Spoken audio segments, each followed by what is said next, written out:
네, 오늘 우리에게 주시는 하나님의 말씀은 신약 성경 데살로니가 전서 1장 1절에서 7절 말씀입니다. 데살로니가 전서 1장 1절에서 7절 말씀 저와 한 절씩 교독하도록 하겠습니다. 바울과 실루아노와 디모데는 하나님 아버지와 주 예수 그리스도 안에 있는 데살로니가인의 교회에 편지하노니 은혜와 평강이 너희에게 있을지어다.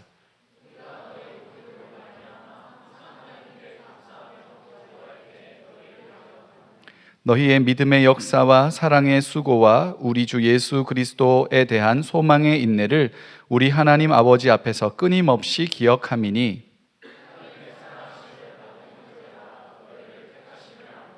이는 우리 복음이 너희에게 말로만 이른 것이 아니라 또한 능력과 성령과 큰 확신으로 된 것임이라.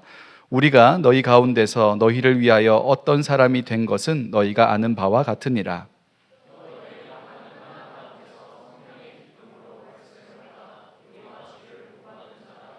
함께 읽겠습니다.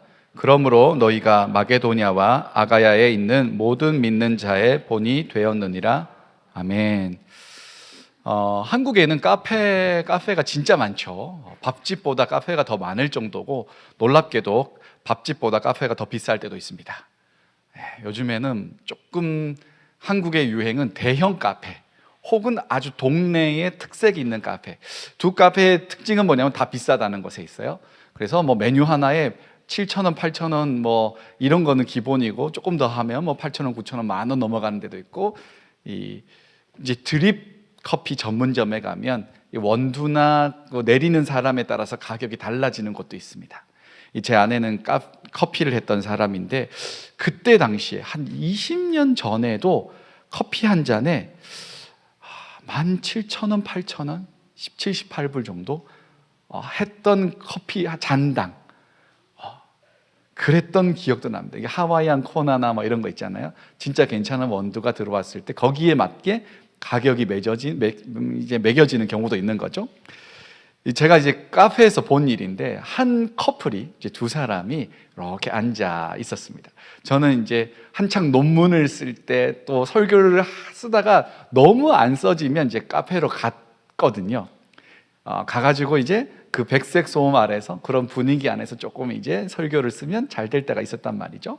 그래서 그렇게 앉아서 설교를 이렇게 쓰고 있는데, 그 맞은편에 앉아있던 이 커플이 눈에 싹 들어왔어요. 여성이 너무 예뻤어요. 정말 정말 예뻤고, 남자는 이런 느낌. 그래서 속으로 생각했어요. 야, 이 남자가 진짜 헌신적이든지, 여성에 대해서 헌신적이든지, 아니면 가진 게 엄청 많든지, 뭐 이렇게 이런 그 밸런스가 맞는 게 아닐까라는 생각을 하게 될 정도로 외모의 밸런스가 맞지 않는 그런 커플이었습니다. 그런데 이 남자가 이제 커피 마시다가 뭐 좀 묻잖아요. 그러면 여성이 이렇게 다 닦아주고 막 그 정도로 헌신적으로 하는 걸 보면서, 남자가 무슨 말만 하면 여성이 까르르 막 웃어요. 그래가지고 그거 보는 재미가 아주 재밌었습니다. 설교를 안 쓰고 그거 관찰, 또 대놓고 볼 수는 없으니까 쓰는 척하면서 계속 귀는 이렇게 했던 기억이 납니다. 그러면서 생각이 들었는데, 무슨 생각 들었냐면, 저 사람들은 눈에 콩깍지가 씌었구나. 콩깍지 씌운다는 말 아세요? 이 사랑하는 두 사람 사이에 일어나는 착시착란, 이 환청의 현상이죠. 그래서 상대를 보는데 다 좋아 보이는 거예요. 그래서 이 두 사람이 그래서 사랑을 하고 있는 게 아닐까라는 생각을 하다가, 제가 이 설교문을 쓰다가 생각했어요. 우리 아내가 눈에 콩깍지가 안 씌었으면 제가 결혼하기 힘들었겠다. 그러니까 우리 아내의 눈에 콩깍지가 씌인 거죠. 저는 정상적인 눈으로 봤습니다. 지난주부터 설교 영상이 올라가더라고요. 우리가 살펴보는 이 데살로니가 교회를 바라보는 바울의 시선이 그래요. 그러니까 바울이 데살로니가 교회를 바라볼 때 완전 눈에 콩깍지가 씌인 것처럼 바라봅니다. 하는 것마다 다 예쁘고 하는 것마다 다 사랑스럽게 보인다고요. 그래서 이제 콩깍지 씌인 바울이 왜 그렇게 콩깍지가 씌었는지를 오늘 우리가 좀 살펴보려고 하는 거예요. 데살로니가 교회는 어떤 의미로는 어린 교회입니다. 어린 교회라는 건 생긴 지 얼마 안 된 교회이기도 하고 어린이처럼 아직 자라나야 하는 교회예요. 그러니까 배우고 익히고 성숙해야 될 부분이 많은 교회인 겁니다. 바울이 몇 차례 전도 여행을 하는데 그 중에 이제 데살로니가를 방문하게 됩니다. 보시면 오른쪽 제일 밑에 보시면 예루살렘이 있죠. 거기서부터 출발해가지고 1차, 2차, 3차 전도 여행을 하게 되고 로마로 가는 여행도 하고 걸은 여정을 거칠 때 2차 때 이제 이 여행을 가는데 빌립보라는 지역에 먼저 도착을 하게 됩니다. 그 옆에 이제 데살로니가가 있잖아요. 빌립보에 갔을 때 어떤 일이 벌어지냐면 복음을 전하다가 엄청난 핍박을 당해요. 그래서 감옥에 갇힙니다. 바울의 동역자인 바울과 실라 두 사람이 감옥에 갇혀 있는 상황이었는데 그 사람들이 밤에 찬양을 막 부릅니다. 하나님 우리를 건져 주시옵소서, 이런 고백의 노래가 아니라 하나님을 찬양하는 노래를 막 불러요. 그런데 갑자기 지진이 나고 막 이러면서 감옥 문이 다 열리는 거예요. 락됐던 게 다 언락이 다 됩니다. 문이 다 열립니다. 감옥에 있었던 간수가 모든 사람이 도망갔을 줄 알고 탈옥을 했을 줄 알고 자결하려 합니다. 그때 바울이 말려요. 아니 우리 다 여기 있으니까 너의 그 소중한 목숨을 없이 하지 말아라. 간수장이 큰 감명을 받아요. 그리고 바울과 실라는 그곳에 나가지 않습니다. 다음 날이 되어서 정상적으로 수순을 밟아서 제 발로 나가게 됩니다. 그렇게 되고 난 곳은 그 다음에 도착한 데가 바로 데살로니가예요. 그러니까 하나님의 놀라운 역사를 경험하고 이르게 된 곳이 바로 데살로니가니까 기대하는 마음이 얼마나 컸겠습니까? 하나님이 이러한 초자연적인 역사를 통해서 나를 데살로니가로 보내주신 거예요. 그러니 데살로니가에 들어가는 바울의 마음에는 기대와 설레임이 가득했을 겁니다. 우리 지난 주일에 네팔 사진을 보여드렸잖아요. 그곳에 가는 여정도 굉장히 이상했습니다. 어땠냐면 한국에서 인천에서 중국 광저우를 통해서 광저우에서 갈아타는 거 환승을 해가지고 이 네팔의 카트만두까지 가야 되는 거예요. 그런데 비행기가 광저우까지 잘 갔습니다. 그리고 이제 카트만두로 가려고 이륙을 쫙 했어요. 1시간쯤 갔습니다. 그런데 기내 방송이 나오는 거예요. 뭐라고 나왔냐면 저는 처음 들어본 단어였어요. 기내 방송에서 메카니컬 프로브럼이라고 이야기했어요. 기체에 지금 기능적인 뭔가 문제가 일어났대요. 날씨도 아니고. 근데 기계적인 결함으로 인해서 다시 광저우로 돌아갑니다. 그러는 거예요. 놀라운 사실은 그 시간에도 기내식이 나온다는 거. 돌아가는데, 그래서 돌아가서 뭐가 문제였는지는 몰라요. 돌아갔어요. 그런데 낮에 출발했는데 도착하고 나서 다음 비행편이 그 다음날 새벽에 있었어요. 그러니 이 공항에 나갈 수도 있고 안 남아 있을 수도 있는데 저희가 예산을 아끼기 위해서 공항에 남아 있기로 했어요. 그래가지고는 물론 그 숙소편을 제공해 준다 하지만 그걸 전부가 제공해 주는 건 아니더라고. 나라마다 다르고 그렇더라고. 항의하는 데는 좀 해주고 그래서 저희는 일단 남아 있기로 했습니다. 대신에 뭘 줬냐면 이제 그 위안화를 좀 줬어요. 그 안에서 먹고 할 수 있도록. 우리 이게 더 좋다. 그래서 남아가지고 뜬 눈으로 밤을 지새면서 어떤 생각을 했냐면 나 살다 기체 결함으로 돌아온 적은 처음이다. 하나님이 우리에게 도대체 얼마나 놀라운 일을 하시려고 이런 경험을 했을까? 속으로는 어떻겠냐면 나의 평생에 써먹을 그 설교의 예화가 하나 만들어졌다 라는 생각을 좀 했고요. 그 다음 새벽에 비행기가 떴어요. 그런데 비행기에서 어떤 방송이 나오냐면 기후가 너무 안 좋다는 거예요. 진짜 저는 롤러코스터 타는 줄 알았어요. 광저우에서 네팔 카트만두까지 가는 동안 계속 이걸 해요. 비가 쏟아졌다가 원래 고도 올라가면 맑아지잖아요. 근데 계속 터빈처럼 막 이랬다가 너무너무 고생해가지고 우리가 이제 3명씩 쪽쪽쪽쪽 이렇게 앉아 있었거든요. 전달했어요. 얘들아, 우리 기도하자. 이거 가지고 우리가 흔들리면 안 된다. 우리가 선교 잘할 수 있도록 기도합시다. 같이 막 전달해서 기도 제목 나누고 같이 막 기도했어요. 그리고 한편으로 어떤 생각을 했냐면 오늘 바울과 같은 그런 생각을 했어요. 진짜 우리에게 무슨 일이 있으려나 보다. 하나님이 우리를 통해서 단단히 마음을 준비시키는 거 보니 거기에 놀라운 역사가 있겠다라는 기대하는 마음을 품고 같이 막 기도했어요. 그리고 비행기가 너무나 감사하게도 랜딩을 했어요. 그러니까 그 모든 게 감사했어요. 돌아왔죠. 비행기가 막 흔들리죠. 난리 났죠. 물론 이제 그 떠날 때도 먹었고 기내식은 제가 꼬박꼬박 잘 챙겨 먹고 우리 지체들이 안 먹는 거 제가 먹고 막 이래가지고 굉장히 컨디션이 좋았어요. 그래서 도착을 딱 하니까 쨍하고 맑은 거예요. 그 날씨를 공항에 딱 내려서 밖으로 나오는 순간 감사함이 막 밀려 들어왔어요. 자, 바울이 아마 그랬을 겁니다. 이런저런 우여곡절을 겪고 데살로니가에 딱 들어가는 순간 하나님께서 하실 놀라운 일들이 기대가 됐을 겁니다. 그도 그럴 게 이 데살로니가라는 지역 자체가 굉장히 큰 도시예요.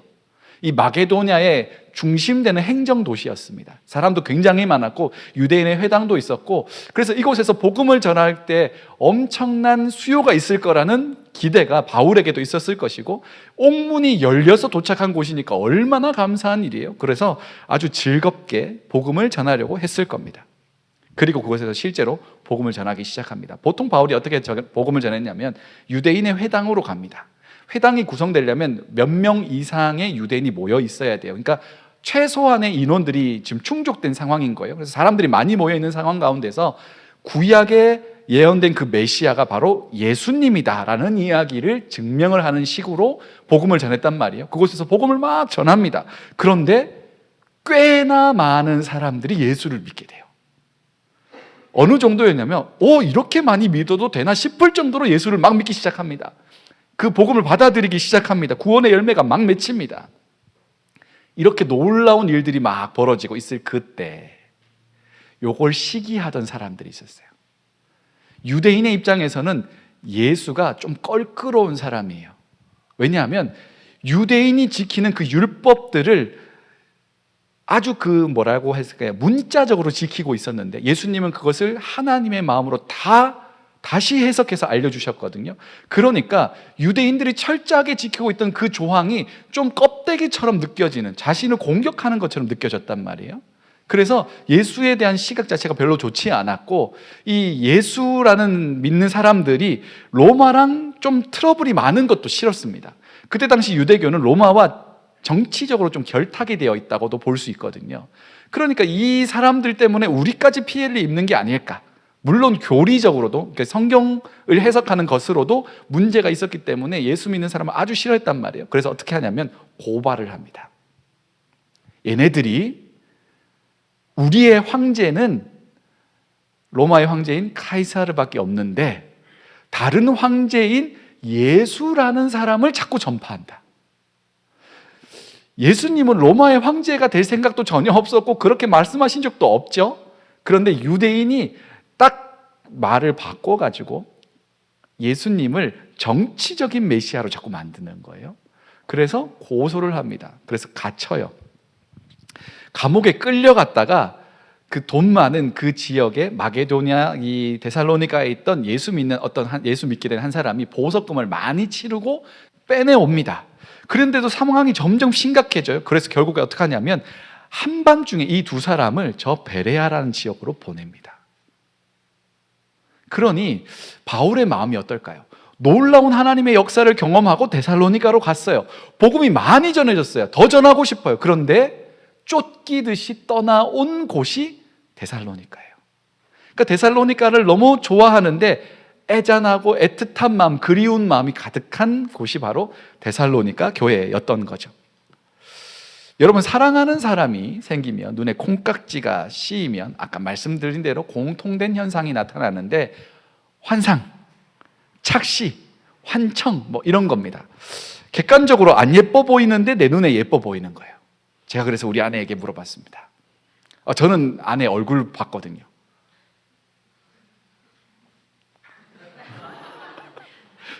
아내에게 물어봤어요. 기대하는 마음으로. 당신은 나하고 도대체 왜 결혼했습니까? 라고 물어봤을 때 아내가 1초도 안 걸려서 대답했습니다. 난 얼굴은 보지 않았어요. 착시가 없었던 거죠. 자, 근데 보통의 경우는 착시가 있습니다. 안 예쁜데 예뻐 보이고 안 잘생겼는데 잘생겨 보여요. 환청 어떤 거예요? 가만히 있어도 그 사람 목소리가 들리는 것 같아요. 네. 눈을 감아도 그 사람이 붕 떠오릅니다. 이게 환상 같은 거죠. 네. 생각을 안 하려고 해도 그런 사람 생각나는, 그렇게 되는 거죠. 이 바울의 눈에도 그렇습니다. 베레아로 와 있고 다른 지역에 가 있어도 눈만 감으면 누가 생각나요? 데살로니가 교회와 그 사람들이 떠오르는 거예요. 그래서 오늘 본문에 보면 내가 너희를 항상 생각한대요. 이 말이 사실은 어려운 말이에요. 그렇게, 이거 사실은 누가 만약에 우리 예종이 어디 있었는데? 예, 저기 있군요.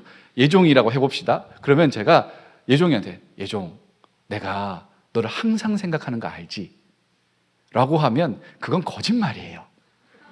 그렇잖아요. 제가 어떻게 이 친구를 항상 생각하겠습니까? 예수님도 항상 생각 못 하는데. 예? 항상 근데 바울의 그 마음은 진짜라고요. 그만큼 데살로니가 교회를 사랑하고 있었던 거예요. 자,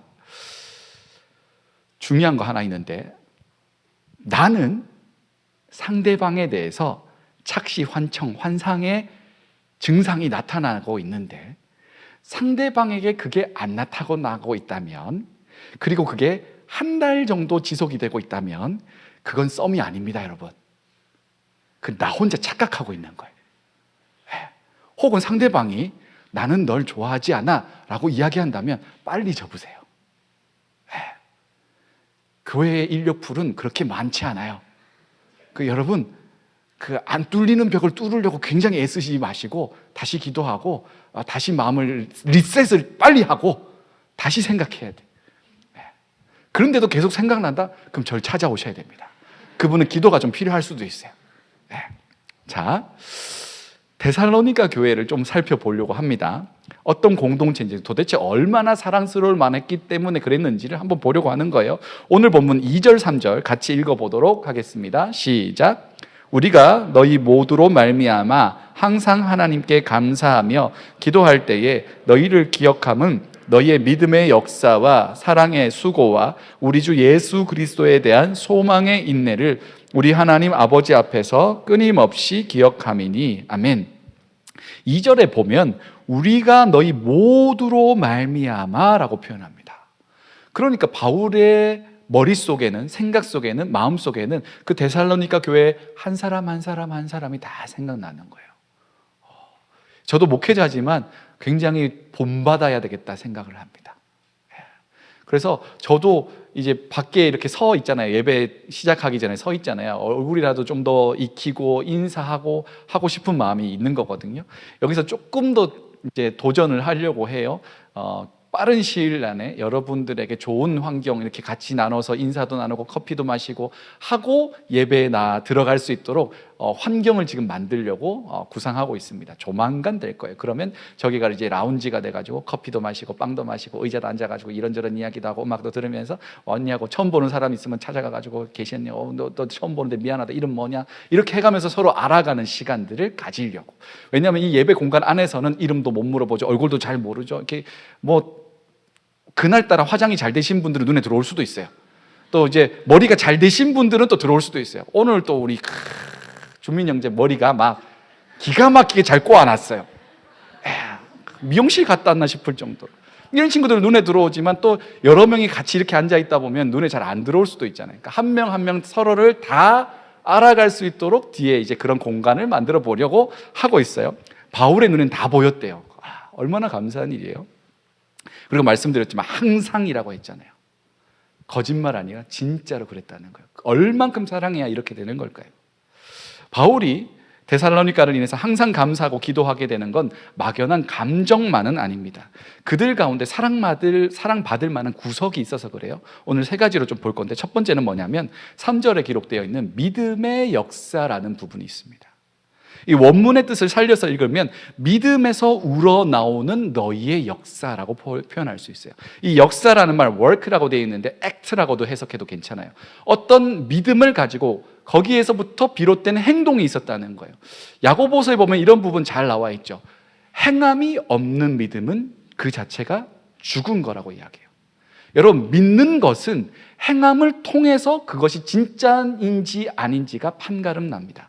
아무리 많이 알고 있어도, 성경적인 지식이 아무리 많이 있다 할지라도 그것이 내 몸을 통해서 나타나지 않으면 그것은 원래 기록된 그 진리의 목적에 부합되는 건 아니에요.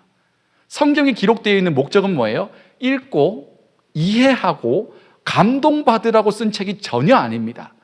읽고 이해되어서 행동으로 옮기라는 책입니다. 그러니까 성경 자체는 명사로 구성된 게 아니라 지극히 동사로 구성되어 있는 책인 거예요. 그런데 이 교회는 뭐가 있다는 거예요? 믿는 것을 행동으로 옮기는 실력이 있는 거예요. 누가 진짜 실력 있는 그리스도인이에요? 믿는 것을 내 삶으로 행동하는 사람이에요. 많이가 아니어도 괜찮습니다. 그러나 아주 작은 것일지라도 내가 들었던 말씀, 내가 읽었던 말씀, 그것을 붙들고 치열하게 내 삶 가운데 도전해보고 실천해보는, 그게 믿음의 역사인 거예요. 그 데살로니가 교회는 어린 교회잖아요. 이제 바울로부터 예수 믿고 나서 이제 조금씩 알아가는 단계인데, 그 조금씩 알아가는 그것을 실제로 구체적으로 실천하며 살아갔던 교회였다는 거예요. 그러면 그런 일들 속에 무엇이 있겠습니까? 예수를 믿으면서 행동으로 옮겨요. 그러면 당연히 반작용으로 박해가 오겠죠. 유대인들이 바울을 고발했던 것처럼 그렇게 또 도전해 오겠죠. 그럼에도 불구하고 물러서지 않고 끝까지 그 믿음을 실천하며 살아가는 교회가 데살로니가 교회였다는 거예요. 여러분 한번 생각해 보세요. 여러분은 일주일을 살아가는 동안 말씀에 근거하여 선택해서 행동한 것이 몇 가지쯤 될까요? 어때요? 꼽아보면 생각보다 별로 없습니다. 그럼 우리는 보통 어떤 것을 따라 행동하게 돼요? 습관을 따라서, 문화를 따라서, 친구를 따라서, 인스타를 따라서 선택하며 살아갈 때가 많죠. 그런데 저도 여러분들에게, 또 저 자신에게 도전하고 싶어요. 믿음의 역사가 있기를 소망합니다. 말씀을 붙들고 고민하는 거예요. 그걸 가지고 내가 이 말씀을 어떻게 어느 누구에게 실천해 볼까 고민하며 도전하는 겁니다. 그것에 대해서 결과가 이기든 지든, 그 말씀대로 되든 안 되든 그거 승률은 큰 의미가 없어요. 경험치가 중요해요. 그것이 차곡차곡 쌓아 나가는 과정이 필요합니다. 자, 이 교회는 믿음의 역사가 있었다는 거죠. 예를 들면 믿음의 역사를 이루려면 믿어야 됩니다. 그죠? 그러니까 믿지 않으면 실행에 옮길 수가 없잖아요. 한국에 유행하는 밈이 있습니다. 어떤 거냐면 기상청에서 내일 비가 온다 그러면 사람들이 다음날 맑을 거라고 생각해요. 기상청에서 내일 맑을 거라고 그러면 혹시 내일 비 오나? 이런 생각을 합니다.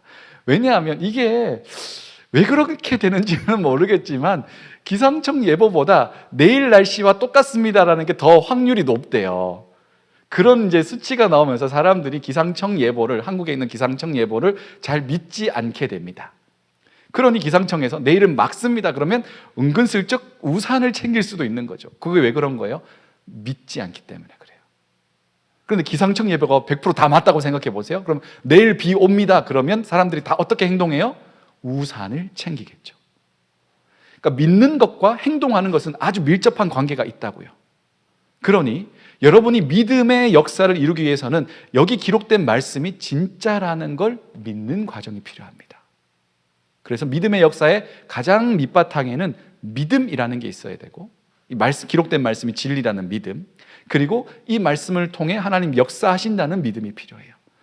그럴 때 그것이 동의가 된다면 도전해 볼 만합니다. 저는 분명히 믿어요. 여기 기록된 말씀은 옛날 그들에게만 하신 말씀이 아니라 오늘 지금 우리에게도 하시는 주님의 말씀이라고 믿어요. 그리고 그 말씀을 따라 순종하며 걸어갈 때 기록된 말씀의 응답을 경험한다. 저는 분명히 믿고 순종하며 따라갑니다. 이 한 주간 믿음의 역사를 한번 도전해 보세요. 그러려면 믿어야 되니까 일단 읽어야겠죠. 그래서 읽으세요. 읽고 믿고 행동하는 것. 이 교회는 이게 있었다는 거죠. 두 번째, 이 교회는 믿음의 역사뿐 아니라 사랑의 수고도 있었습니다.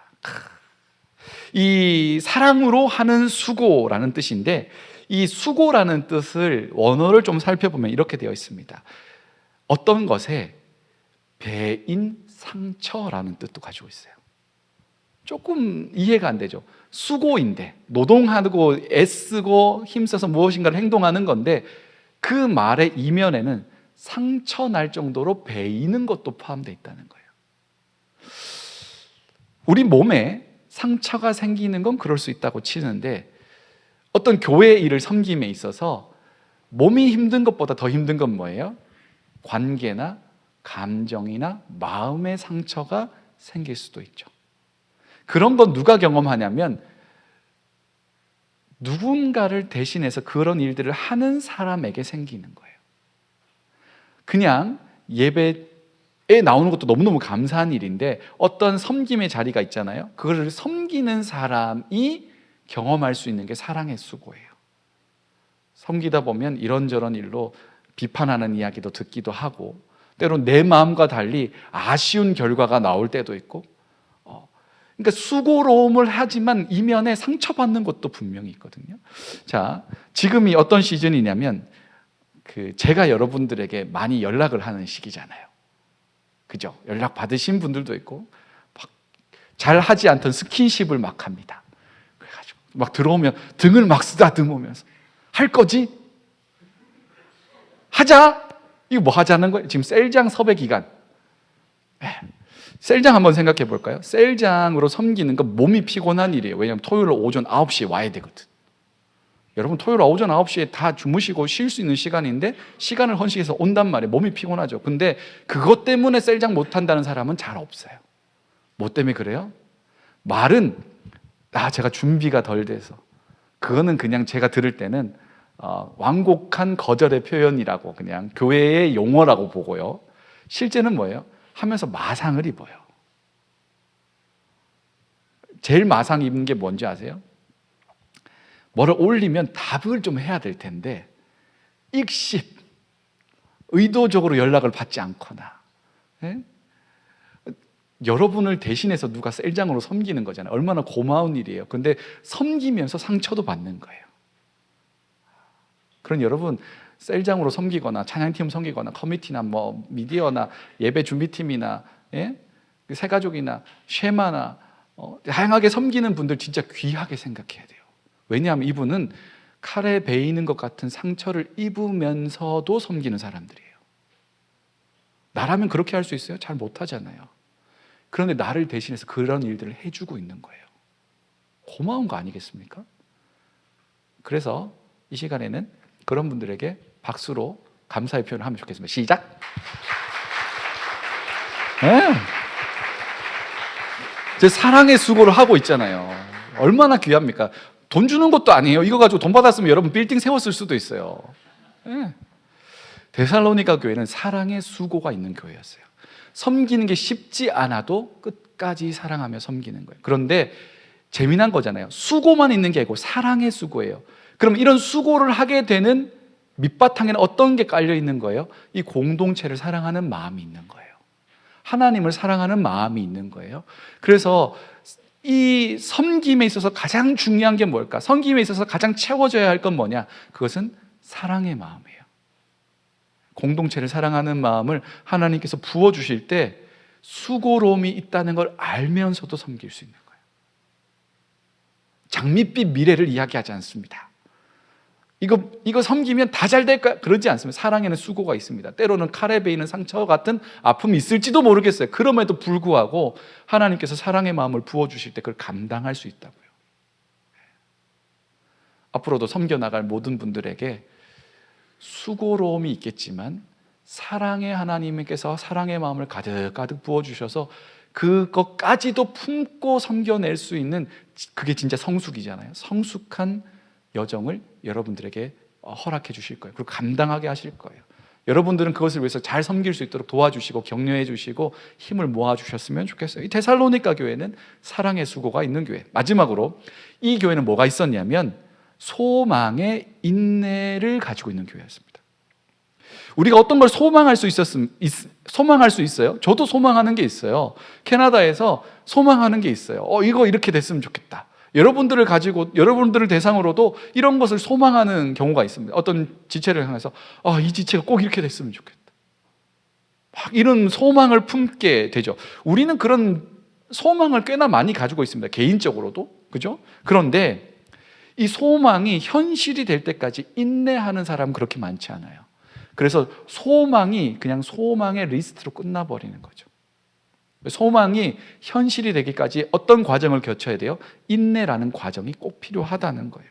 이 인내라는 게 왜 힘드냐면 소망이 언제 이루어질지 모르기 때문에 그래요. 불확실성이 있는 거예요. 이 소망하는 것이 언제까지 이루어진다면 인내하는 것이 그렇게 어렵지 않습니다. 그런데 이 소망하는 게 언제 이루어질지 모르니까 그 막연함 때문에 인내하는 게 어려워요. 여러분, 말씀드린 적이 있는데 불확실한 거를 붙들지 말고 확실한 걸 붙드세요.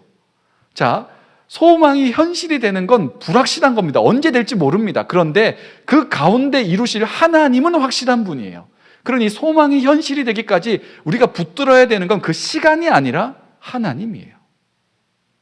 그 하나님을 붙들 때 소망이 현실이 되는 그 인내의 시간을 버텨낼 수 있어요.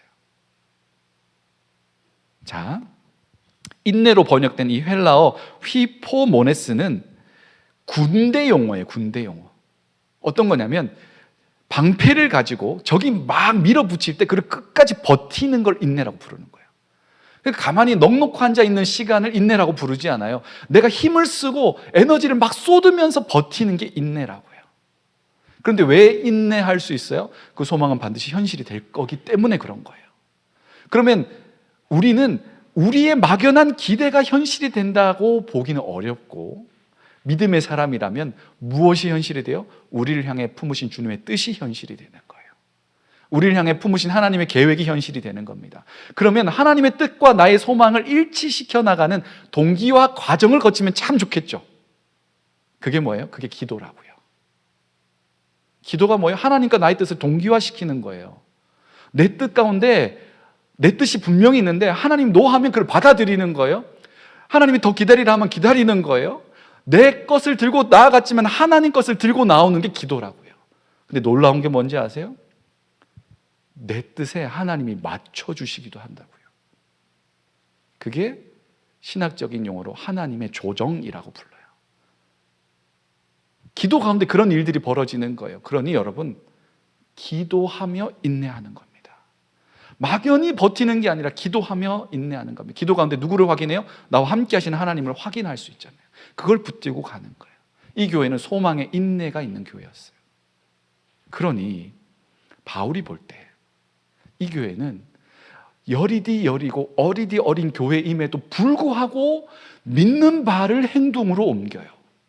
아플 줄 알지만 사랑으로 섬겨요. 그리고 소망을 가지고 그 말씀이 우리 가운데 구체적으로 이루어질 것을 소망하면서 오늘을 기도하며 인내하며 버텨나가는 교회이니 이 교회를 볼 때 어찌 사랑하지 않을 수가 있겠어요. 콩깍지가 씌었다기보다는 진짜 있는 그대로 사랑하고 있는 거라고도 볼 수 있는 거예요.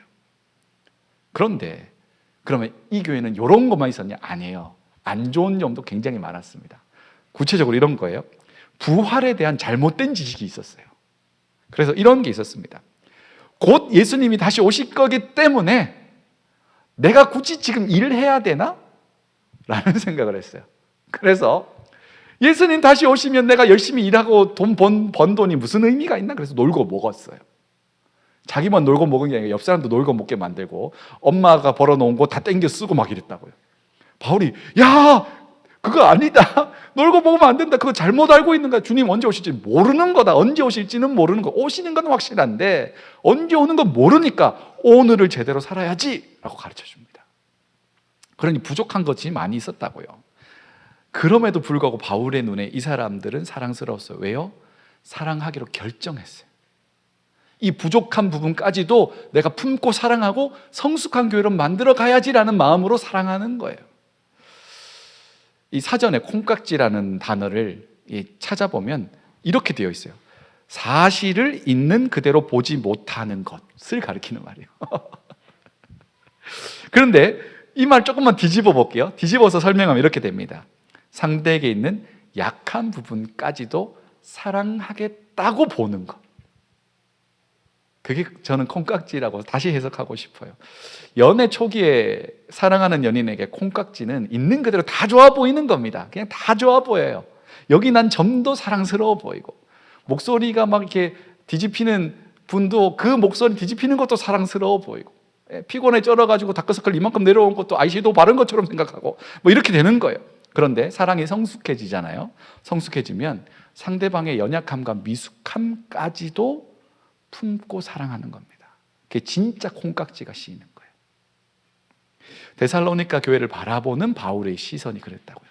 부족한 면이 있어요. 그러나도 불구하고 사랑하겠다고 결정하고 있는 모습 그대로뿐 아니라 부족한 부분도 품고 사랑하는 콩깍지가 바울에게는 쓰여져 있었습니다. 그리고 그 시선으로 하나님이 우리를 보고 계시는 거죠. 여러분, 하나님이 우리를 좋아할 만한 구석이 있을까요? 없을까요?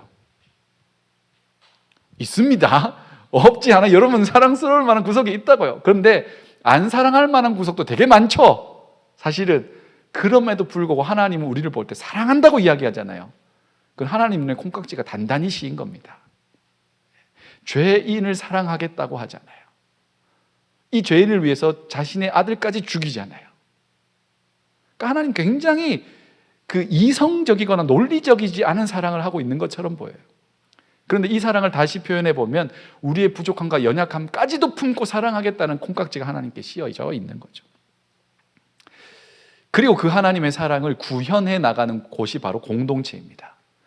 여러분, 공동체를 보실 때 좋은 점과 안 좋은 점이 있어요. 어느 공동체가 100점짜리 교회가 어디 있겠어요? 100점짜리 공동체가 어디 있겠어요? 우리 청년 일부 공동체가 100점 만점이 기준이 뭔지 모르겠지만 100점을 다 맞추는 퍼펙트한 그런 공동체라면 얼마나 좋겠어요. 그런데 안 그렇죠. 현실적으로 부족한 부분도 있고 나쁜 부분도 있어요. 그런데 나쁜 부분만 계속 집중하다 보면 좋은 부분을 다 잊어버려요. 하나님은 무엇을 보세요? 연약한 부분을 품고 사랑하시는 거예요. 여러분들 눈에 우리 공동체가 하나님의 시선으로 좀 그렇게 보여졌으면 좋겠어요. 물론 그렇게 보고 계시다고 생각해요. 사랑받을 만한 부분이 참 많고 혹은 연약한 부분도 있겠지만 품고 사랑하는 거. 왜냐? 여러분, 이 공동체는 내 공동체예요. 내가 속한 공동체예요.